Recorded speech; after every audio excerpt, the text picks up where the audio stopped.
Hello, friend. How are I you? am great. How are you? I'm doing well. I'm happy to be here with you. I am so happy to have you here. I like people are so excited about this book and um yeah, I guess I'll jump into it and then go back and introduce you even though people know who you are. Actually, I'll introduce you first. Okay.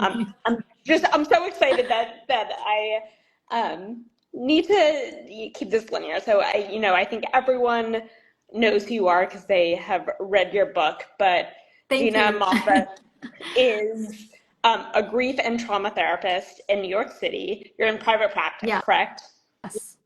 Um, and you're the author of this month's book club book, which is Moving On Doesn't Mean Letting Go, which you wrote not only based on your clinical expertise, but also based on your experience losing your own mother to cancer.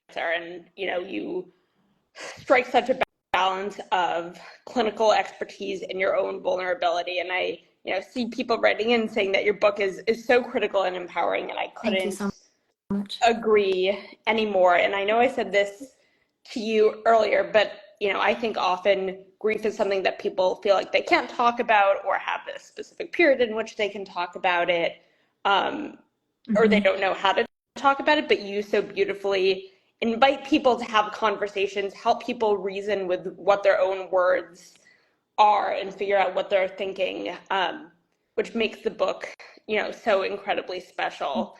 And someone else wrote in saying that as an author himself, that he also wants to add that your book is beautifully Thank written. you so Um, much. It means so much. It feels so surreal even hearing it. So thank you.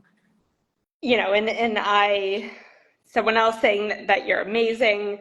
Gosh. And Thank I shared this with you. you when I asked you to join for the book club that, I've experienced my own grief this year, and it is so humbling, being in the clinical world yourself and then reading something that resonates with you so much on a personal level. And I, thank you personally for that. Um, Oh.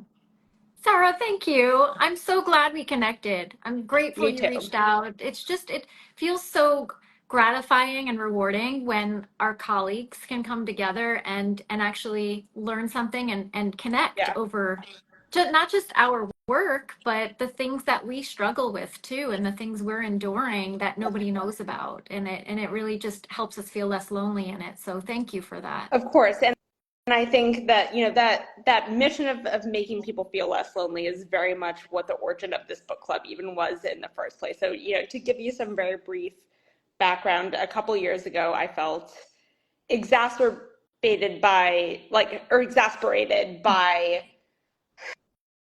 the barriers that so many people face in seeking treatment, whether that be cultural barriers or therapy is generally really expensive, and finding people in network with insurance is, often far and few between, and people are booked with long waiting lists.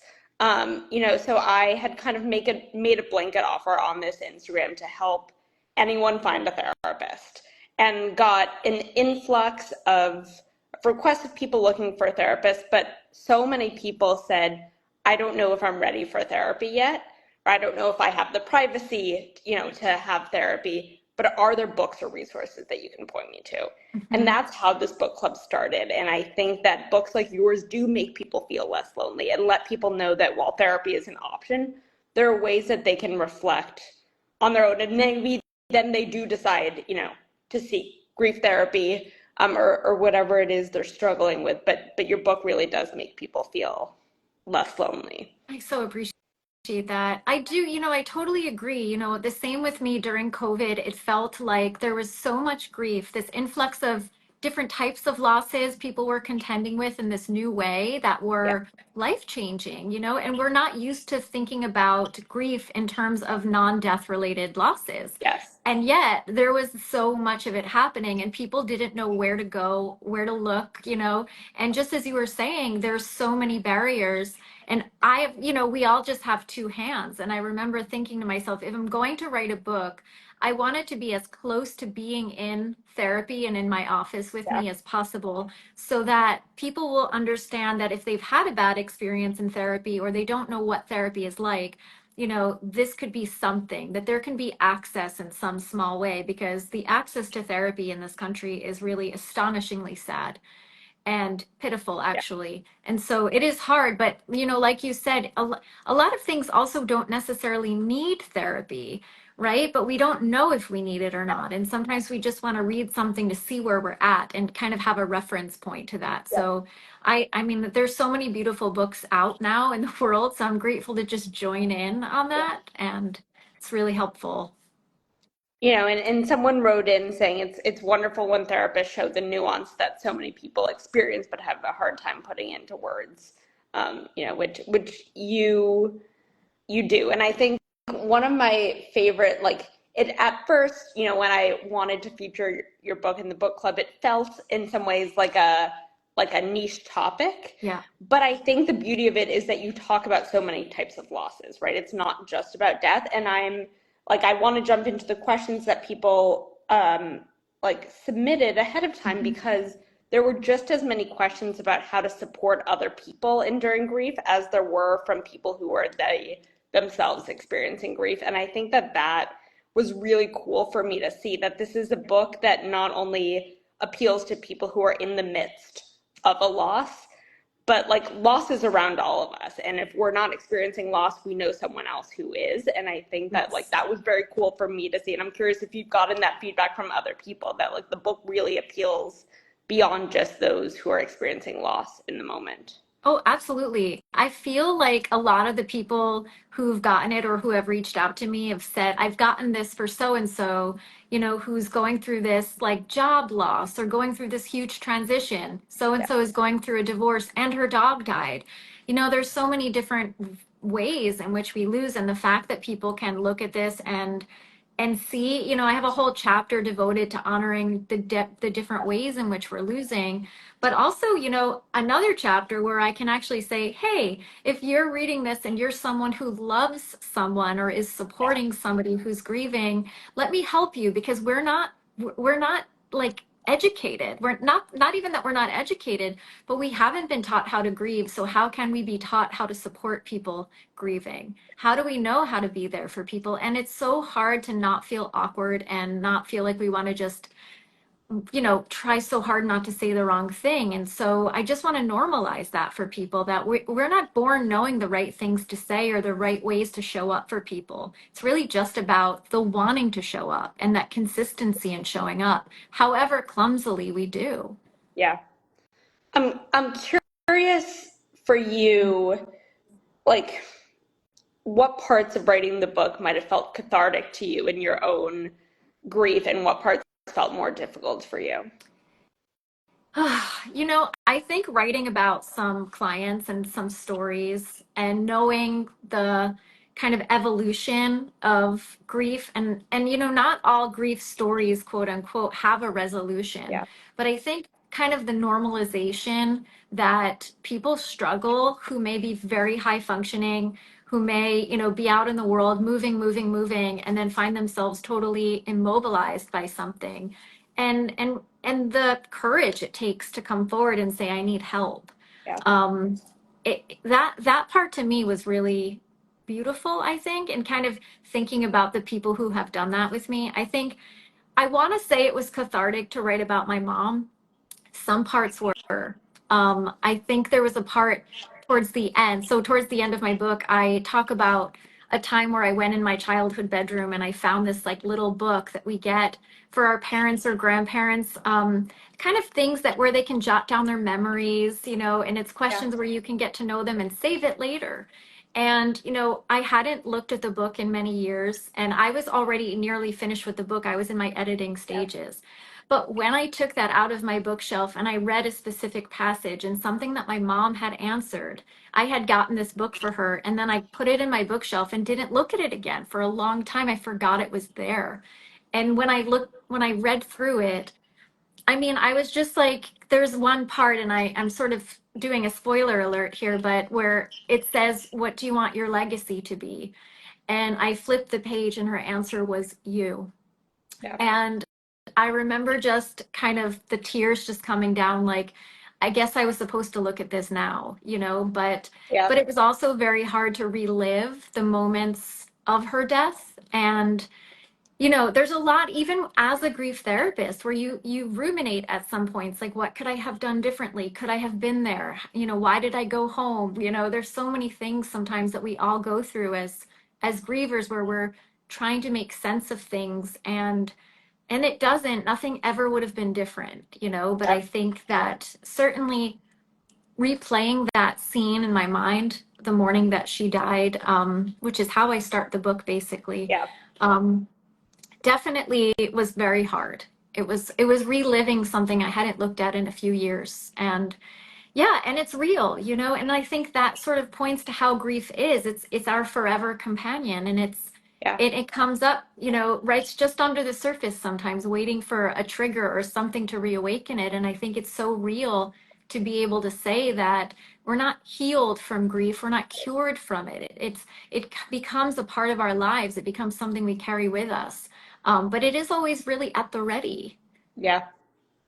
Yeah. So I mean, hard. I imagine that that was um, like a hard experience, especially feeling like you were nearly complete with the book, and then coming upon this.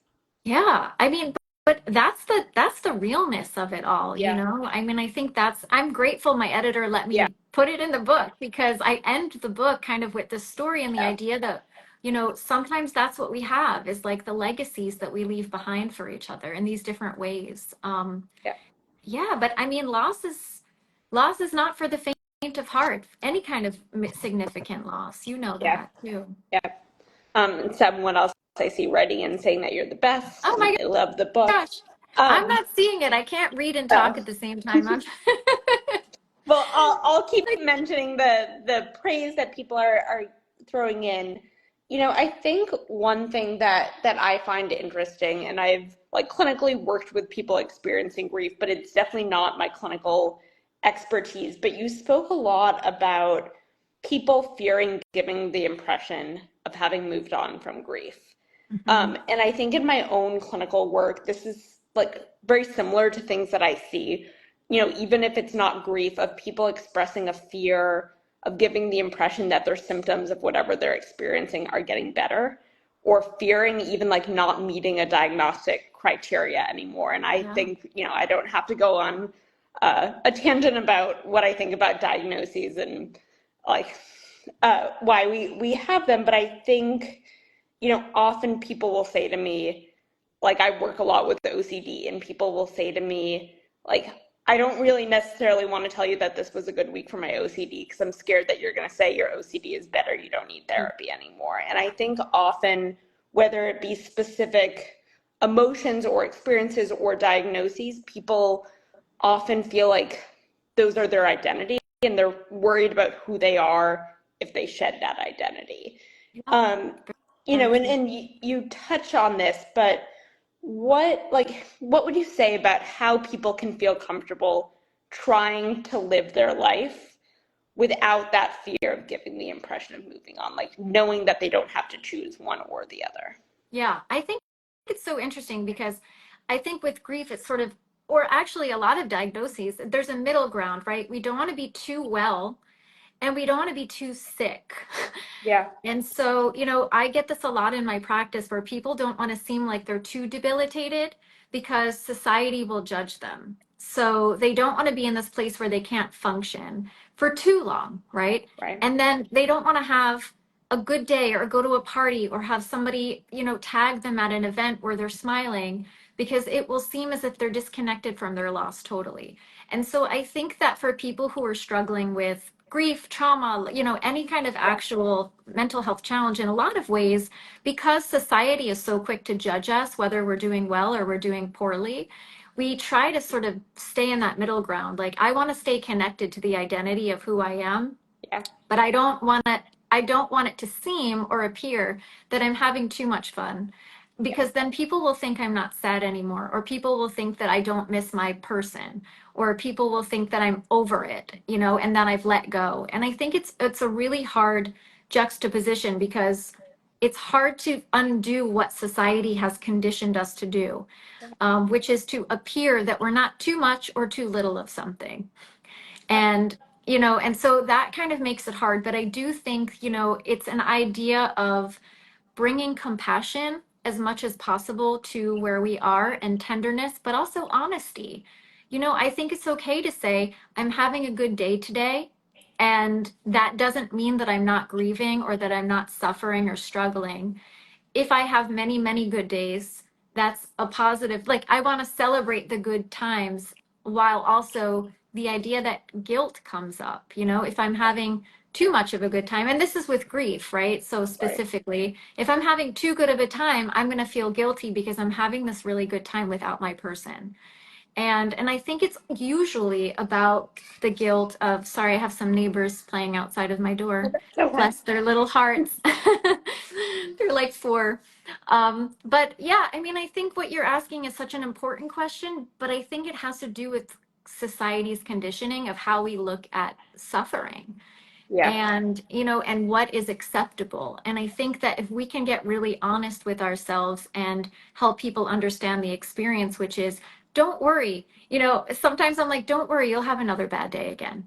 you Yeah. know we'll take, I mean, a sense of humor, Right, right, obviously, but right. but to teach people that within the grief experience or a traumatic experience, it's about understanding the intensity will wax and wane, and that it's still there, it's integrating into who you are, but it doesn't disconnect you from what you're struggling with necessarily. Yeah. And I think that's a really hard thing with grief, because it's more than just the idea that I'm having a good day, and I don't want to make it seem like I'm having a good day, so that disconnects me from my grief. But it makes it feel like maybe you don't love the person as much anymore. You're moving Yeah. on. You're not thinking about them. You're not grieving. Therefore, nobody will ever ask or check in with you again. Yeah. And I think that all of that together makes it so much more complicated, Yeah. navigating it. And if we knew how to navigate grief as a society, I don't think we would struggle as much with this. Yeah. But we're not a middle of the road place. Yeah. And I mean, that's so beautifully said. And I think that with grief, and you talk about this, comes so many complex emotions. Um, and, I know for some people, people talk about grieving, but also feel relief about not having to like wait for that phone call, that they've been dreading every day. And then they feel guilty about having that relief. And I think that probably the complexity of the emotions and feeling like the emotions might feel contradictory, A lot. can make it feel even worse when you're having a good day, and I um, am a big proponent of drawing from the DBT idea of, and right, so I can feel relief and I can feel sadness. And I think that there's so much pressure in society to feel one or the other. And I think that, Absolutely. grief among so many other things is, you know, you need to hold the space for multiple emotions. And yes, absolutely. Thank you for saying that, because it is all of them, right? Yeah. Grief was sort of started and predicated on the 5 stages of Yeah. grief, right? This is our understanding of the grief experience, which we now understand as not the case, and as something that was developed and created for the terminally ill.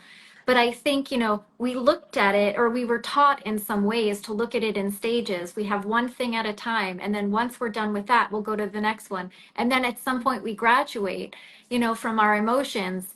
And I think that really sets us up from a very early time. And, understanding grief in general, really set us up to fail, because then we look at it as linear, and we look at it as one thing after another. And the idea that we can have anxiety, if we're looking at stages, that we'll have anxiety throughout all of them, Yeah. or that we can be angry and grateful, and we can be angry and sad. And it makes it so hard for people then, who aren't really familiar with the grief experience, as it is now, which is not stage related, to not judge themselves or feel really overwhelmed by the idea that it is all of these emotions, and it's a full body experience. So you will have that and brain fog and maybe gastrointestinal issues, and different types of memory loss or immunocompromised experiences. And I think that makes it so hard and scary and daunting and overwhelming. And that's where I think it helps to have support along the way when you get to that place. But the both and is the most important thing. So Yeah. thank you. Yeah. Um, and someone else says that Oh, they have to hop off, but the book is exactly what she needed. It highlighted from front to back. She highlighted it from front to back and refers to it often and thanks oh you. my goodness. That means so much. Thank you so much. I hope you stay in touch with me. And I see someone posted a question. I'll get to Sure, that one in a second. I'm going to kind of try to go as linearly, if that's a word, as I can based on themes that people wrote in about. sure. And, we are just talking about complex emotions. So where, uh-oh, am I missing a page? I have it, I'm sorry. That's okay. I don't know where, let me just grab this. I'm so grateful while you're looking just Yeah. for all of these messages. I'm so grateful. There's amazing colleagues of mine on here and friends, and it's, I mean, to be honest, this Instagram community is truly, Yeah. I mean, gives me life. Yeah. It's like real connection. It's really beautiful. I'm so grateful, so grateful. So, quite a lot of people wrote in, and maybe there's no surprise about breakups and, Hmm. how that is grief. And I, definitely think back to breakups and relationships that I had in the past and like felt myself going through the stages of grief very strongly. And, I think it probably resonates with so many people, how that counts as grief. Someone wrote in asking if it's possible to grieve an old romantic relationship breakup while being happy in a current long-term relationship. Which I thought was an interesting Sure. question because you talked about how like grief with death never leaves us, but do you think that it is possible to be grieving an old relationship while happy in a current one? I sure do. I think, first of all, we can grieve anything that is a loss that is significant to us. That also means we can grieve parts of ourselves that we've lost in Yeah. relationships. We can grieve places in time where we had the best times or we felt the best. There's so many nuances when it comes to loss.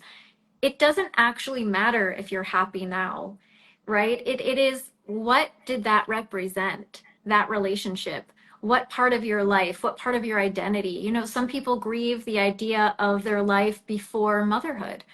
And it doesn't mean that they don't love their children and they're not incredibly grateful and happy to have that experience of motherhood. But there's something about the identity that we Yeah. sometimes will grieve. And I think it's important and actually really self aware that this person is thinking about that. And I think the question would be, who were you and what felt important to you in your heart during that time? And really to honor those moments, because inevitably we're not just always grieving a person, but we're grieving how we felt in that relationship, what that represented to us, the rituals, the traditions that we created, the hopes, the plans, the dreams. And when that doesn't work out the way that we wanted to, even if we are happy, there's still these chapters, like the chapters that got away chapters, Yeah. and I think it's important to just really honor that without judging it. And I think too, like thinking back to friends I know or clients I've had, that sometimes people can be confused by ending a relationship that they identify wasn't really the healthiest Yeah. and still grieving. And I think for a lot of people that grief can come from, and I'm curious what you think about this, but that grief can come from grieving what they wish they had had in that Mhm. relationship, right? It's not just grieving who they were in that relationship, but if they had high hopes for the Mhm. relationship or expectations or like wanted that person to prove to be someone who it turns out they weren't, that there's a lot of grief there too, Yes. grief and not meeting the expectations that they had. Absolutely. And, this happens a lot with parents too. I have a client who lost a parent who wasn't a great parent and was like, what am I grieving? There's nothing to Yeah. miss. And on the contrary, there's a lot to miss when we have a bad or complicated relationship with somebody. All of the things that, just like you said, we wish we could have had with them. I wish I had a parent who was unconditional or who was always there, who was protective, all of the things that we actually have needed. And I think what's important about that is that we then begin to learn what our needs are. So all of the things that we miss in that person, or all the things that we wish that we had in that person, or in that relationship, or in that experience, we then can seek elsewhere. But I do believe that it has to be honored, acknowledged, and grieved. Yeah. And I think that's a really hard thing for people because they're like, I didn't get it, so I have to just move on. I have to just let it go. Because that's what we're taught. Keep it moving. We don't have time. We don't have an attention span. But the truth is we carry all of that with us. It's not as if it goes away. It just makes us not then feel in a lot of ways. And this could go through relationships, but am I ever going to get Yeah. this? Am I worthy of this stuff, and there's so many things and layers within that. But first and foremost, to even have the capacity to understand that you're grieving something you could never get from this is really powerful. Yeah. Um, on another relationship question that Sure. someone wrote in about. So you had talked about in the book, um, waiting to date until someone feels less emotionally fragile, from grief. And this person wrote in saying, does the advice about waiting to date when feeling emotionally fragile apply to grief from breakups too? I recently went through a breakup and my friends are telling me that jumping back into dating is the best way to feel better. I think everybody is different, but I think on the whole, right, our friends say things like that because they want us to feel better. Yeah. There's that statement, and like, forgive me for the visual it creates, but if you want to get over someone, get under someone else. It's like flying around with my Gen Z clients all the time. But it makes me laugh because a lot of the time, I would say more times than not, it ends in severe disappointment and a real lack of understanding of what we want then. And I think the idea of looking at a breakup and understanding what happened to it is really important because we tend to not then look at ourselves. We don't then look at our side of the street and say, okay, was I getting what I needed? If I'm going to jump right into something, am I jumping into the same patterns? Am I jumping into the same cycles? Am I looking for the same type of person that never worked out before? And, who am I? How do I heal?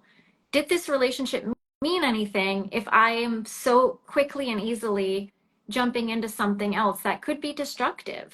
And I think it's very similar in a lot of ways to the idea of self-numbing and self-medicating because we don't want to look at the pain. We want to just keep it moving. And so I say if you do it sort of at your own risk and do it also whilst looking inward and asking yourself the questions and really re-examining the things that have led to you being in this place too, not for self-blame whatsoever, but to really examine choices, potentially making different ones in the future or looking at patterns.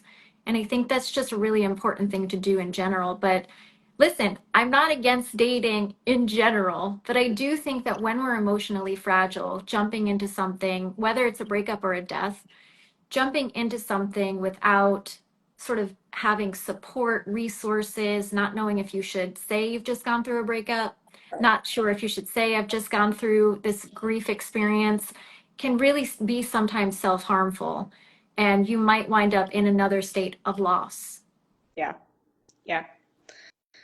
Um, Someone else wrote in saying, I really benefited from the chapter on the different rhythms of grief. Mm.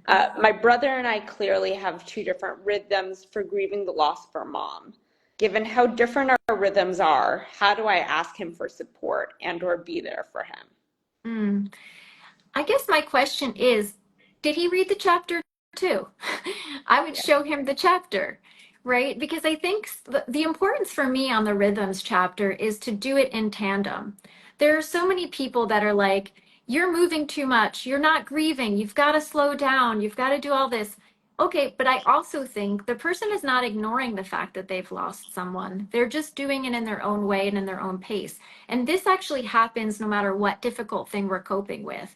We usually have a rhythm in general when we're going through a hard time. Are we someone who goes and gets every book on the topic? Are we somebody who's gonna, dive in and talk about it with everyone we possibly can on social media and in our lives? Whatever that is. But the point of this chapter was really to do it so that people who are judging you or don't understand where you are in your process can read this and understand that it's actually not self-destructive. This is the way that you're coping, and that it's okay as long as it isn't actually avoidance itself. And Yeah. I think the point of it is to bring conversation, but also bring compassion to eradicate judgment and grief. But I would say that I would like them both to read it. And remind me again, because I just lost my train of Yeah. thought on what she wants her brother to do. I think the question was like how to ask him for support or how to be there Yeah. for him when their rhythms like don't align. Yeah, it depends, I think, on what the rhythms are. Some of them are Yeah. complete opposite rhythms, but I think, again, I still stick by having them both read it. And then Yeah. probably the most important thing would be, I know you're going through this too, and I know that you do things differently than me. How can I show up for you in a way that works for you? It's like a similar idea to love languages, right? Yeah. We That's often like what give I thought. our own. Yeah. We like give our own love language and we're like, what do you mean? Instead of the idea of what is your love language and how can I give that to you? It's kind Yeah. of a similar idea here. And how do we show up for what that other person needs and how it works for them is the most important thing. But understanding what those rhythms are in each person and having each of them be able to talk about how they're coping with it openly and honestly is really how it starts. And then to say, I know that you're a mover. So how can I help you while you're in this place? Or now I know that I'm not going to judge you for your way of going through this, and it may not look the same as mine, but it doesn't disregard it completely. And so I think it's just important to know that everybody will have their own rhythm in dealing with anything very stressful. Yeah. And I think that leads me to this next question, which is perhaps the answer is just going to be that different people have different rhythms. I was wondering this when I read this question, but want to defer to you, which is someone saying, I'm struggling with perceiving that other people are moving on from our friend passing away. They're seemingly happy and resuming their normal life. I know that looks are deceiving and grief does not just disappear, but I can't help but resent them a little bit. How can I come to terms with the fact that everyone grieves in different ways and at a different pace? Is the answer to that just understand that rhythms are different, or is there more to it, you think? I think that people often, and I said this earlier in our conversation, I Yeah. think people often feel that their job is to move forward. Yeah. And so a lot of the time, and a lot of the time, I think people are afraid that if they bring it up, they'll upset the apple cart.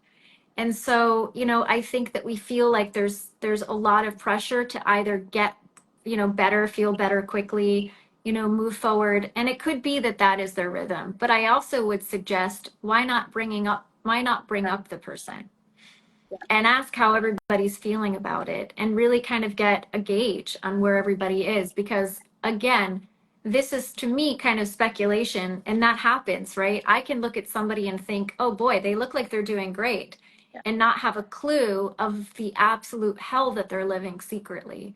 Yeah. And so many of us are struggling in silence and don't feel safe enough to speak out or to ask for help or to say what we're feeling. And so I do believe that I would probably guess that some of these people in the friend group are really feeling it, but just not saying something.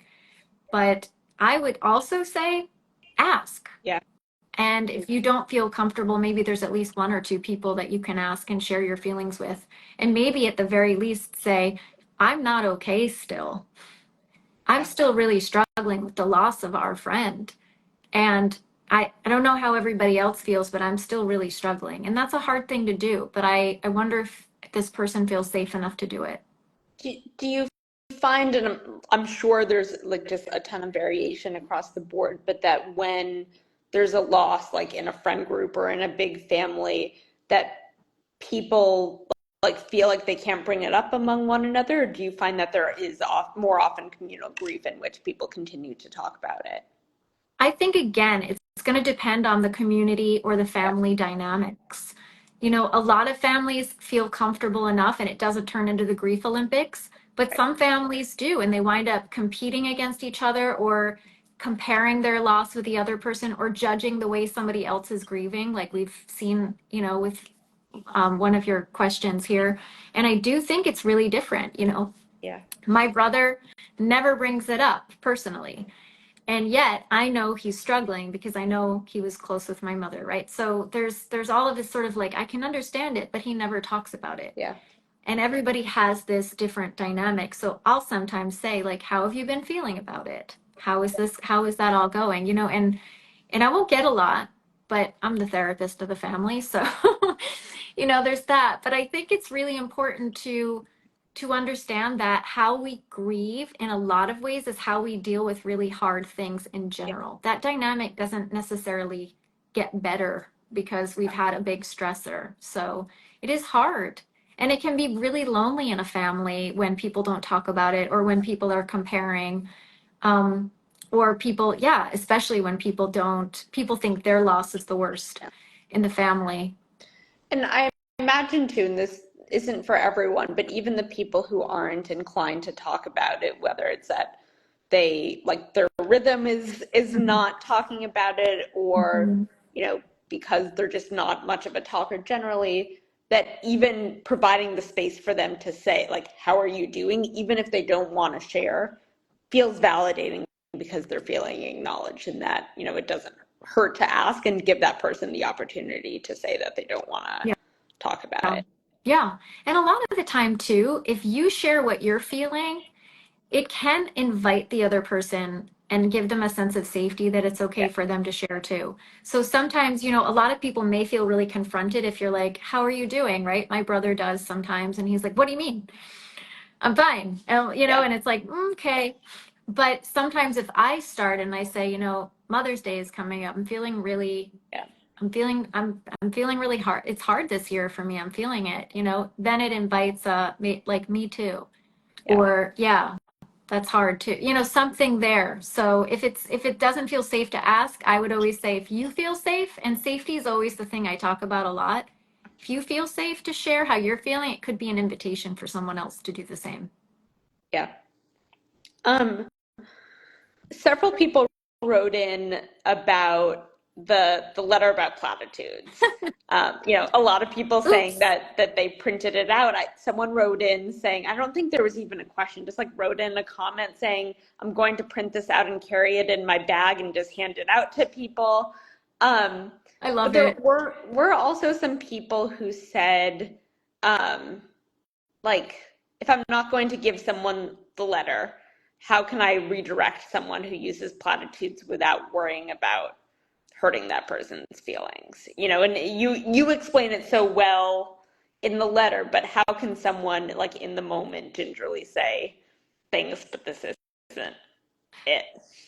Yeah, I mean, definitely probably don't follow my lead because I get really snarky in the book. And you know, and I apologize for it. It's not that I want to throw shade, right? Like I said earlier, we're not built in this society to know how to support people. But I do think words matter. And I think when we come to someone and we say what we want to hear, you know, or we're coming to someone and saying something just to say it, Yeah, we really miss an opportunity to connect with somebody in their pain.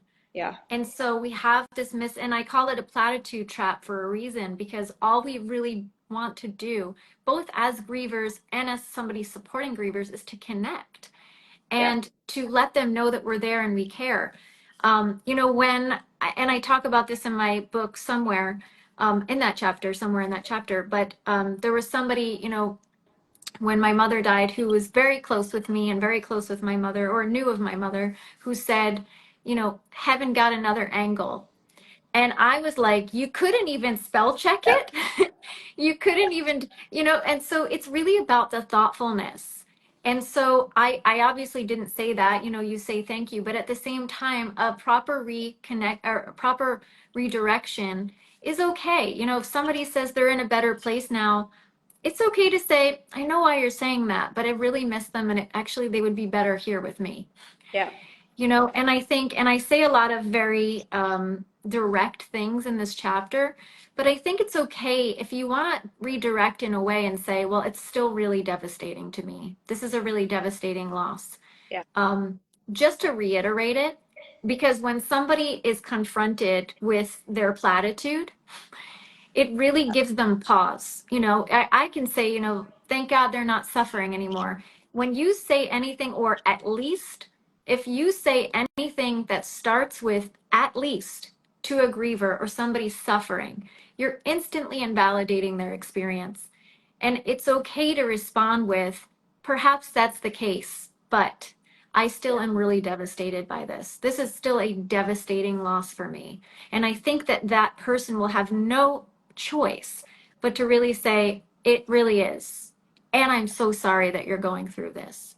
Yeah. And if they don't follow it up with something like that, it's not somebody probably that cares very much about what's going on, or Yeah. they're so obviously, you know, disconnected from it that they're not able to, right? We can only meet people as deeply as they've met themselves. But Yeah. I do think at that point, it's okay to redirect and just say, you know what?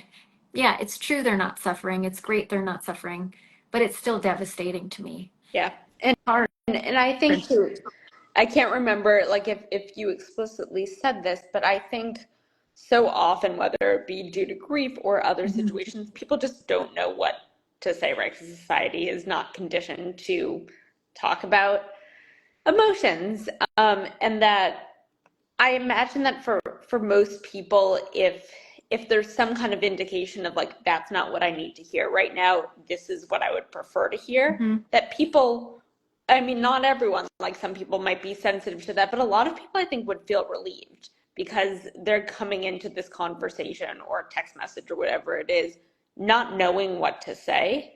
And so if they have some kind of guidance, I think that that's a bigger relief for a lot of people than having to guess and hope that it lands well. Absolutely. And look, you know, I say all the time, it's okay to be awkward. Yeah. We put so much emphasis on doing the right thing, how to say the right thing to somebody grieving, how to give the right gift to somebody grieving. At the end of the day, when somebody is going through a loss, your brain is not focusing on the right thing as much as, do I feel seen, heard, cared for, validated, and Yeah. respected in my grief right now? Do I feel like somebody is there and they care about me? It doesn't matter. I say all the time, wow, this is really awkward. You know, I'm awkward. I'm going to say something awkward, but this really sucks, and I just want you to know that I'm here. You know, and I think it's okay to be truthful. And I think we get really lost in what we think is the right thing to do, and that disconnects us from the Yeah. opportunity to just be authentic. You know, we just want authentic connection. That's really it. Yeah. You know, and thoughtful, authentic connection. Yeah. And it's interesting because my mom's mom passed away, you know, when I was quite young, but my Oh, mom talks about people who after her mom passed away, she just didn't really hear from them. yeah, And a she lot. thinks that it's because they didn't know what to say or like, you know, what to write. And, you know, something she instilled in me from an early age, whether it be grief or, you know, any kind of difficult experience, is that it's better to say something than nothing at Yeah. all. You know, and Yes. while the platitudes, you know, aren't always the answer, I think just any kind of indication of I'm thinking of you, or I loved what you wrote about, like how are you now? How are you Yeah. today? And acknowledging in that that you don't expect that that answer is one that's going to stay forever. Especially, You know, it might change from yeah, hour to hour, yeah, you know? And I think it's so true. At the end of the day, it's really about the thoughtfulness. I don't necessarily care if somebody said heaven got another angel, but be thoughtful about it. yeah, Spell check. yeah, And let me know. And because at the end of the day, and I say this in my book too, you know, after a significant loss, it feels as if we've landed on another planet. Everything feels different. We have to recalibrate. It's like Google Maps, you know, rerouting us in so many ways. Having this full body experience nothing feels the same. And then when we have a close friend come to us and we think we recognize them and they say something unrecognizable, it's like, okay, I'm on this other planet and the people here are also alien. Yeah. And I don't understand it and I don't feel connected to, and I feel further in a state of isolation. And that is really the importance of this, which is understanding that when people are going through something really traumatic or a significant loss, that they need to be connected to in a way that is like you, that is caring, that is authentic. And even if it's like, well, like this day sucks, if that's how they are with you in their life, that's going to feel like a comfort. Yeah. Because then you will be like, well, at least so and so is being who they are Yeah. in this moment. And I know that they care. And I think that the biggest and hardest thing is when people disregard our emotional experience or ignore it totally and just don't try to connect with us in the place that we're at. And it's really, that's what makes grief so much more intolerable, is that isolating loneliness that people just don't get it. Yeah. And you don't get it until you get it. Yeah. Yeah. And I see someone had written in saying that she had lost her baby, and she would say to her mom that it was a hard day for her, and her answer was, it's just another day. And I think that, obviously that I imagine feels extremely invalidating. And I think that it's, obviously so important to have the space to be able to say it's a hard day. Yeah, You know, I'm really sorry. I'm so sorry that yeah, happened. It really, especially coming from a parent that, is there, yeah, it can be really, really hard to be invalidated like that and to be able to say it's a hard day because of this. yeah, And here's maybe what I need, if you know what it is you need. A lot of times we don't know what we need, or our needs are always changing. yeah. So, you know, Like you mentioned asking your brother how he was doing around Mother's Day, and like one question that I had is, because we're right now in the period in between Mother's Day and Father's Day, what is the best way to reach out to people, let's say not siblings, on days like Mother's Day and Father's Day? So if you have a loved one, a friend, a colleague who recently lost a parent, is the best thing to do to reach out to them around these holidays and tell them that you're thinking about them, or is the best to take their lead and, see if they want to talk about it and not be, presumptuous that they do? I think that it's always loving to say you're thinking about someone. You haven't at that point to say, hey, I know Father's Day is coming up. I just want you to know that I'm thinking of you and I'm holding you in my heart, right? That's something that I'm thinking about what I would say right now Yeah. to someone that I care about. And, at the end of the day, you're not actually inviting them to talk Yeah. just yet. You're waiting for that response and inviting a conversation depending on what that response is. But I think to be able to just say and acknowledge, hey, I want to acknowledge Father's Day is coming up and I'm thinking of you and holding you in my heart. It doesn't actually even suggest that they're in a bad place. Yeah. You just are acknowledging their loss. And they could write back and say, thank you so much. This year I'm going to honor him by jumping out of a plane and, doing this whole big thing. That's great. Hey, that's so amazing. What an amazing way to honor your father, right? That would be kind Yeah. of a conversation to have. You're not necessarily saying, I don't want to bring it up because I don't want to upset you. You're just simply saying, I'm acknowledging this day. I'm acknowledging your loss and how it could affect you on this day, period. And I want you to know that I'm thinking of you. Yeah. I think we read into things, Yeah. Yeah. And I think I like that approach so much, because it's not asking a question or Right. expecting a response from someone. That I think an approach like that is really wonderful, because then if the person doesn't respond, they don't feel like they're ignoring you, right? Like, they could say thank you, they could open up and say more, or they could say nothing at all. And I know, Yeah. during times of grief for me, there have been times that I've said to people, I might not respond, but know that I'm reading the text Yeah. messages, if you send them. And that goes a long Right. way, without putting pressure on the person, to say something. Um, 100%. Yeah. Sorry, I was you know, trying and to read too, but it does, and I think that is exactly it, right? And Amy, thank you for what you're saying. I finally can read and talk at the same time. People do like to be asked about the person. I think look, everybody's different. And I think some people, depending on where they are, hearing about them or whatever can be hard for them. But I do believe that it doesn't negate the need for us to constantly, lovingly, and caringly and with sensitivity to acknowledge somebody's person and their loss. And I think we have such a fear of not just getting it wrong, but of re-upsetting or re-traumatizing people. And it's not as if people are not thinking about their person. yeah, Just because you're not asking doesn't mean it's not on their mind all the time. So it is really, really hard. And I do think that, people do want to be asked, but I do think that sort of starting just by saying I'm thinking of you and acknowledging it is a good start to sort of open the door. yeah. And I'm curious too, and there's no, I assume, like one correct answer, but like in celebrating people and commemorating people, Mhm.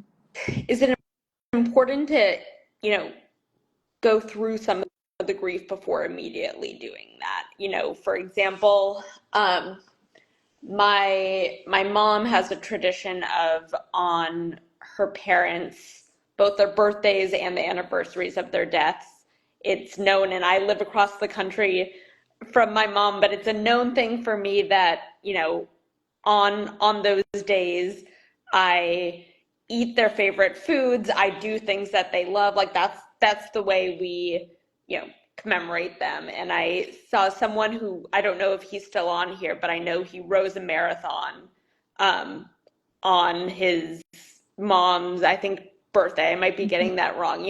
So there are these wonderful ways to keep people in memory, but I'm curious if there's any risk in too quickly jumping to that and not processing, the emotion immediately going to the joy. I don't know that people are going to the joy. I think that people are going to the meaning Yeah. and Okay. finding a really important way to reconnect with their person. So I don't see it as sort of jumping over something. I see it as grief will come in the ways in which it will come Yeah. very differently for everybody and at different times. And that it's okay that it doesn't come right away if it doesn't come right away, or it can come simultaneously with honoring Yeah. someone. And I don't see it as jumping to joy necessarily as much as it's jumping to a deeper connection Yeah. to that person and inevitably trying to hold on to them Yeah. and hold on to them really tightly.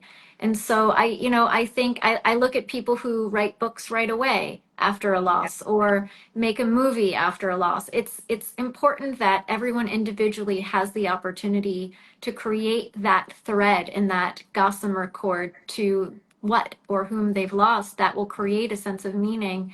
And sometimes that alone brings such a deep sense of peace because you're honoring the person, you're honoring the relationship, you're honoring the connection, and you're honoring the person's life. And it creates a sense of we're not just looking at them in darkness and Yeah. loss and grief, but we're actually honoring the good things they've done or the things they've loved or the beauty that they've brought in the world. And I think there's nothing wrong with that at any time. I think it's a really beautiful and important thing to do. And the sadness comes, the anxiety comes. It doesn't sneak away just because we're doing something to honor. It will all come. And I think that's what's sometimes really complicated about grief is that we don't we don't understand that it's all there. It's that both Yeah. and period. it's Yeah. it's that bittersweetness, sometimes much more bitter than sweet, and sometimes there are these sweeter moments. But yeah, you're not passing go and collecting $200 here. Yeah. That's a very good correction. Thank you for making that. And I'm mindful of time, and this has been such a wonderful conversation. And I've said to you so many times that I respect and admire you so much. And Likewise. it's so important, this topic, and the way that you provide people with the language to talk about and think about the grief while giving people the freedom to create their own language for it. And I think obviously you and I are biased given the world that we work in, but it's important to be able to talk about these topics because they are things that people inevitably, everyone goes through, and I think that this feeling of being alone is perpetuated by not having an open enough forum to be discussing it. And, just like you said, like the feeling of grief when someone is having a baby, or the feeling of grief. I was recently talking to a friend who's pregnant with her second child and talking about how she's really, really excited to have her second child, but also grieving the fact that her relationship with her oldest is going to change, right? Like Yeah. talking about the fact that grief can exist even in these really exciting times Yeah. is so important. And I thank you for doing that, and thank you for everything that you do. Thank you for everything you do. I really appreciate you highlighting this book. I mean, obviously, it personally means the world to me, but professionally, it feels like such a painful, difficult mission sometimes to try to redirect the world when it comes to grief. Teaching people about different types of losses and how to navigate, but also a lot of it is about unlearning the Yeah, things that society has forced us to do when it comes to grief. And I think if we could come together as a society with more compassion and tenderness and patience yeah, and really create, a sieve for us to be able to, have to hold, to be held in this space.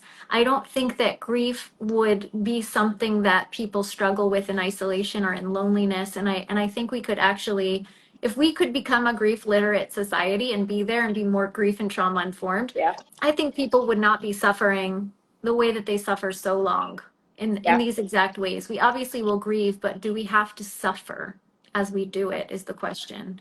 So thank you for, I mean, the fact that you've given me this time and space means so much. And what you're doing, not just your work professionally, but also professionally with the book club is so important. So I can't wait to join it. I think I told you that a few weeks ago. I Well, didn't know we'd about love to have you. And it. just like one last question that I ask everyone is there anything you're reading right now that you're really excited about? Oh my gosh, I have to be honest, because I am at a place where I'm now gratefully given books to give endorsements to. I am reading so many at the same time, but I'm finally going into I'm looking over to my right here, because I'm finally getting a chance to read some fiction. I'm reading tomorrow and tomorrow and tomorrow. And I'm just excited to finally give my brain a break from grief. And I'm reading a lot of grief books too. My friend is coming out with a book this coming week. Grief is a Sneaky Bitch, Lisa Kefauver. And I'm excited that more and more people are writing grief books. So we all have so many to choose from, and it's different voices. And I'm super grateful to be in this great company. So thank you. And thank you to everybody who's on here listening, all of it, being a part of the conversation, sharing. Amy Lynn, thank you so much too. Just really, really grateful. Thank you for having this. This is Thank amazing. you so much. Have a wonderful night. You too. You too. I'll talk to you soon. Bye bye. Bye.